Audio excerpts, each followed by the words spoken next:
Welcome to Fitzan's Property Exchange, hosted by Pearl Scheltema, designed to keep you informed and captivated about the South African residential property market. Subscribe to our channel today and enjoy conversations with some of the most influential, innovative, and interesting industry experts, stakeholders, and scheme executives as they render input in today's property market. So, good day. I'm Pearl Scheltema, the CEO of Fitzan Estates, and once again, welcome to Fitzan's Property Exchange. Oh, am I excited about today? We have a guest, Mr. Jacques van Embden. He is the MD of urban property development firm Blok, B-L-O-K. And I find myself today in total unfamiliar territory. We're going to talk about mental health issues in communal living. So Jacques, please tell us about urban property development, Blok. What is it about? What do you guys do? Hi, Pearl. Thank you so much. So essentially from our side, we're an urban property developer because we really believe in the amazing promise that cities offer. So what a city is, it's a dense space. And what makes it interesting is that it allows for lots of opportunity. And we really refine opportunity as three key elements. One is opportunity for education. The second one is opportunity for employment or income. And then the third opportunity is, we call it interaction. So when you have a dense urban space, there's just so many more interactions that occur. And that really gives you lots of opportunities that we like to build on. So from our side, we love cities. We love the opportunities that they offer. We've seen healthy, thriving cities make a big difference on an economy and also a big difference on the mental well-being of a community as well. So we think, I'm trained as an architect. I'm not practicing. I run the development company. But one of the interesting things is people consistently underestimate how much an impact the built environment has on their life.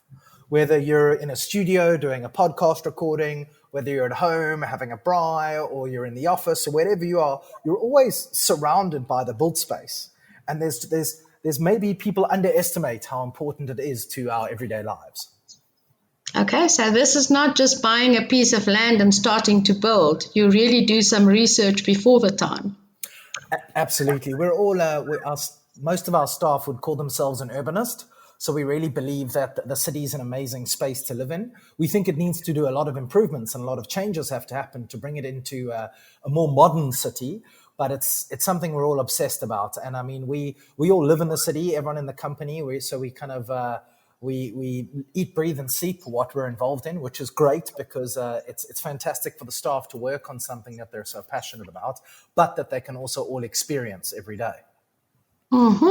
Okay. So this whole COVID thing was quite new for me too. I thought I would never be able to work from home. And I found it actually quite great. It was wonderful having the extra time to spend with family, etc., and then the responsibility to keep everything on par. So, given the amount of time our South Africans have spent at home over the past few months, do you believe that our homes and where we live plays a role in our mental health? And if so, why? I think it's a great question. For me, the answer is obviously yes. I think if you asked everybody before COVID, some people might have been uncertain. But I think if you ask anybody today, they're absolutely certain that it makes a difference on their lives. That's true. That's true. So I think what might have been theory in 2019 has certainly become many people's lived experience in 2020. And suddenly we become far more aware of our built spaces. So to answer the first part of the question is, does it have an impact? I think the answer is absolutely yes. Then in terms of kind of how and why it's relevant, from our side, when you are a bit transient in a space, you can get away with underperforming a little bit. So if you're a little bit at home, a little bit at work, a little bit out on the weekends, you have enough change that's going to keep you entertained, they always say change is as good as a holiday. But what really happened is everyone's homes, the way how I like to describe it is suddenly our homes had to work a little bit harder. So what that means is that you were cooking more at home, You were doing more activities at home, you were doing homeschooling, you were doing working from home, and suddenly a built space suddenly had so much more to achieve that it wasn't actually designed for. So what happened is that, and it was, I think we underestimated it even in our business, was how important it is to have a healthy workspace, wherever that is, whether you're on a beach, hopefully when summer comes around the corner, or if you're in a suburban home or in an apartment. Yeah. So I think having a really positive workspace at home was definitely underestimated. From our side, we started to follow best practice all over the world that said you actually have to invest in the workspaces of your staff at home. So it was about having good posture, having a good place to keep your work, having a space that wasn't full of distractions, a great screen so that you can actually process your work correctly. And then that's maybe the physical space. But I think what happens is that people were suddenly putting a whole bunch more pressure on their homes without them being designed to take that additional pressure. So what that means is things weren't working. And when things don't work and you can't control them, it can get quite frustrating, and it can almost becomes a self-fulfilling prophecy. And I think that's where you see one of the two ways of depression coming in. I think a big part of what we try to manage in our staff, kind of the two angles of depression, one is things feeling like they're not working, and the second part was social interaction. So those were our two key pieces. And I think a lot of people looked at the social interaction, but maybe didn't invest enough time and effort in how things were actually working in someone's home. If someone had kids that were homeschooling next to their desk, which also had to be a drawing station or a playing station, that also had to kind of have their partner who was maybe, let's say, an architect that needed space to draw, or whatever it might be, there was so much happening in a small space, and then everything feels like it's not working. And that's quite a difficult thing. So that really I mean, I being personally at home, I turned my garage into my office / home workout space, purely because I wanted to make sure that I had a healthy way to achieve at work in the day, but then could also leave work at home in my lovely garage. So who knew what a garage could achieve in 6 months? Yeah, in sectional title, unfortunately, we have to abide by rules too. So working from a garage might be in contradiction with what the rules apply, that space may only be used as parking. But nevertheless, let me carry on I need so much information on this. A sense of community can circumvent loneliness or isolation, as you've mentioned, a trigger for mental health issues such as depression or anxiety. How do you see this desire for an increased sense of connection impacting our homes in future? Look, it's something that I'm quite passionate about, is about the human interaction. So I think, unfortunately, what's happened in a lot of suburban South Africa is that with the increase of crime, unfortunately, we've ended up in a space where our homes have become more defended. And what that means is we actually get a little bit more closed off from our social environments. And so, it's such a sad thing to talk about for me, even. Very, very sad. It really takes away from one of the key things about what community building and a level of interaction is all about. I'm going to jump straight to the end of life scenario. So we did quite a bit of research into the retiree living marketplace. And one of the most important things to increase someone's lifespan when they get into kind of the 70 plus age, it's not better access to healthcare, it's actually better mental health, which comes from having a better social environment. That actually makes sense. That makes sense, yeah. So it's so important that it actually can increase the length of your life. And so when people ask me how important it is, that's the story I go to, because you need to have interactions, you need to feel value. We're social creatures by nature, and it's such a minimum for me. And I think what's going to happen is, I've said when we spoke about the sectional title rules, I think it's great that people are starting to talk to each other a little bit more in their apartment blocks. People are starting to look at the social spaces in their buildings as being critical, whether it's common garden areas, or they want to put up a kids' jungle gym, or it's if you're in an urban context, it's a rooftop pool with a braai area on it. So those spaces give so much meaning to your life and so much meaning to the interactions you can have. So from our side, that sense of community, that sense of belonging, it's something that we've maybe ignored a little bit. And I really hope it's something we're going to prioritize. And South Africa has got unique hurdles that it has to try overcome, like security. It's got unique hurdles like that we're a very car-centric society. And a car is not a great way to build community. So we've got to try get around a few of these unfortunate obstacles that are unique to our context, but I think we are seeing that happen. We're seeing, I've always said in a modern, let's say in a lot of American markets, when people are investing into an urban home, like a medium rise or high rise apartment, or they're investing into an estate, before they even look at their individual space that they will call home, they actually look at the greater environment and say, Yes. is that where I want to be? Yeah, in our context, the common facilities Absolutely. or common property. Exactly. And I think what's going to happen is that's going to be your entry point to a customer to say, this is what we facilitate. This is what you can do in the home. These are the benefits you get, not from your individual home, from this bigger community that you're going to call home. And I think that's, and you can't be naive. There's always going to be neighborly issues, and those have been there forever. But what people are starting to look at is saying, wow, I actually, this looks like a great place to live. It looks like a great place to socialize, whether I'm someone who's retiring or I'm a family, a starter family, or I'm a really kind of just a young professional entering into the world. And because I think I don't think we could have imagined how much time we might spend more at home in the next few years, because this technological leap that's happened through COVID means we're going to spend more time at home, means that we're going to want more out of where we live, which is a great thing. Yeah. No, I actually never thought about it, but you're quite right. It has been predicted that the environment would play a far more prominent role in relation to mental health post-COVID. Do you believe that being close to nature, found to have a positive impact on mental well-being, will take precedence over a larger physical space? For me, I think it's 100% correct. I think what COVID taught us is you can have a massive space, but if you're alone in the space or you don't have a connection to nature, it's not going to help you with a sense, with kind of certain mental health issues or with a sense of community. So let's say Cape Town, I always say, is why I think it's so popular, is many cities have got one or the other. And when I say that, the one is the mountain and the other is the ocean. Not too many cities have the benefit of, let's say, what Cape Town has. True. Yeah. And so it's quite powerful that you've got these two natural things. I always say, I know Joburgers love going to the game reserve or going to the Highveld or going to farms, and that's because it gives them a connection to nature. So your one social connection is to other people.